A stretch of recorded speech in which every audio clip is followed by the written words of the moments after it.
ایک بات یاد رکھنا، اپنے اندر ایک شمع کوئی ایسی جلا کے رکھو، بے شک پھڑپڑا کے جل رہی ہو، ہوائیں آتی ہوں ایک دم لگے بجھ گئی، ایسی شمع جلا کے رکھو جو بے شک 6 مہینے بجھ گئی، سال بجھ گئی، 2 سال بجھ گئی، پھر بھڑک گئی۔ وہ شمع پتہ کیا ہے؟ کوئی ایک خوبی اپنے اندر ایسی ضرور رکھو کہ جب آپ زج کر دیے جاؤ، جب آپ زندگی میں دبا لیے جاؤ قہر الرجال سے، تو ایک کام کرنا، وہ جب دعا مانگنے بیٹھو گے نا، جب ٹوٹے ہوئے، تو اللہ کے سامنے وہ شمع جلا کے رکھ دینا اور کہنا کہ یا اللہ اس کے سوا میرے اندر کوئی چیز نہیں ہے، باقی سب جھوٹ، باقی سب ناکامی، سرے سے لے کے اول سے لے کے آخر تک کچھ بھی نہیں ہے، پتہ ہی کچھ نہیں ہے، بس یہ کام کبھی نہیں کیا۔ وہ کچھ بھی ہو سکتا ہے، جس نے کبھی زنا نہ کیا ہے وہ زنا نہ کرے، کبھی نہ کرے۔ اگر 15-20 سال ٹکا گئے ہو نا کسی چیز کو، تقوی کی بات کر رہا ہوں، گارڈ کر گئے ہو کسی چیز کو، ٹک جاؤ اس پہ۔ یعنی جو چیز مزاج کے موافق آپ کو گناہ کرنے سے روکتی ہے، for example let me explain it further, کچھ لوگ ہوتے ہیں زانی نہیں ہوتے، مزاج ہی نہیں ہوتا، کہتے ہیں یہ نہیں کرنا، تو وہ نہ کریں۔ کچھ لوگ ایسے ہوتے ہیں جیسے اب اسموکر ہے نا، کچھ لوگ نہیں ہوتے اسموکر، وہ کہتے ہیں جی پی بھی لیتے ہیں، لگتی نہیں ہے کبھی بھی۔ میں کہتا ہوں اس سانپ کو گلے میں مت ڈالو، اپنے مزاج میں اگر بچ رہے ہو تو کیوں جاتے ہو؟ اسی طرح سے اگر کوئی آدمی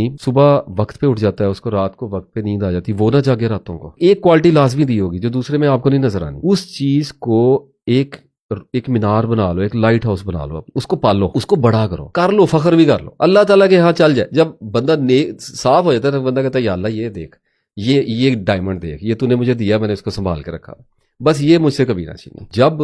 بھیڑیے آ جائے نا چاروں طرف سے،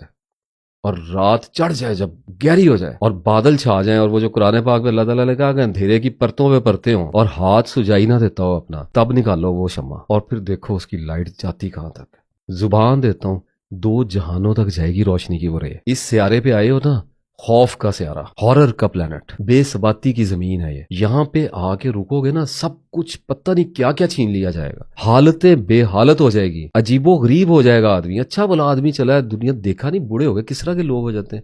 پتہ نہیں کیا کیا کھسک جائے گا، کچھ بھی یہاں پہ کوئی سیکیورٹی نہیں ہے۔ بس وہ ایک چیز سنبھال لو، جو کھانے کھلاتا ہے وہ کھانے کھلانے پہ لگ جائے، وہ کبھی کھانا کھلانا بند نہ کرے، اس کو حرام ہے، اس کو جواب دینا، غصہ کرنا کھانا کھلانے پہ منع ہے، وہ مارا جائے گا۔ جس کا پیسے دینے میں ہاتھ کھلا ہے نا غریبوں کو، وہ اس کام کو پکڑ لو، یہی معرفت ہے اس کی۔ جس کو قرآن پڑھنے کا شوق ہے قرآن پڑھنے پہ لگ جاؤ، جس کو نماز پڑھنے سے طمانینت ملتی ہے اس پہ لگ جائے، نفلوں میں چلے جاؤ، آگے تہجدوں میں چلے جاؤ، ترقی پالو، اس کو کھول دو، ایکسپینڈ کر دو، اس کو ایک سمت ملے گی دستیاب، اتنی بار بتایا ایک سمت ملے گی، اس سمت کو پکڑ لینا۔ وہی سمت قرآن پاک میں فرمایا تم میں سے ہر ایک کی ایک سمت ہے جس کی طرف وہ رخ کرتا ہے، شاکلہ کا ورڈ سٹرکچر ہے، تم میں سے ہر ایک کی ایک ڈیمنشن ہے، اپنی ڈیمنشن کو پہچانو۔ اس ویڈیو کو دیکھنے کے بعد بہتر یہ کہ ابھی لگاؤ پاس، آنکھیں بند کرو، اپنے اندر کے قبرستان میں جاؤ، وہاں پہ ٹوٹی پھوٹی قبریں ہوں گی، اندھیرا ہوگا، ہوائیں چل رہی ہوں گی، وہاں پہ ڈھونڈو کہ کوئی زندہ شے پڑی ہوئی ہے، وہ ایک نیکی ہوگی، وہ ایک خوبی ہوگی جو مستقل آپ کے اندر چل رہی ہوگی، جاری و ساری ہوگی کہ آپ اس سے ٹلتے ہی نہیں ہوں گے کبھی۔ اگر کسی کو کوئی شوق ہے، کسی کو کوئی یتیموں کے سر پہ ہاتھ رکھنے والا بندہ ہے، اگر اس کو یتیم کہیں پہ نظر آیا اور اس نے کہا کہ میری جیب میں اس وقت نہیں ہے، رک نہ جاؤں، تشویش آ گئی، نہ بھائی تو مارا جائے گا، دوسرے کی خیر ہے، وہ دینے والا تھا ہی نہیں، تجھے اللہ نے دینے والا بنایا تھا، تو دے۔ اپنی اس صفت کو شارپ کرو، ایسے سمجھو کہ اللہ تعالیٰ نے لوہے کی ایک چمکتی ہوئی دھات آپ کو دی ہوتی ہے، اور آپ اپنی گزرتی ہوئی زندگی میں اس کو چمکا چمکا کے تیز کرتے کرتے اس کو ایک تلوار بنا لے، تو وہ پھر آپ کے سارے گناہوں کو کاٹتی پھرتی ہے۔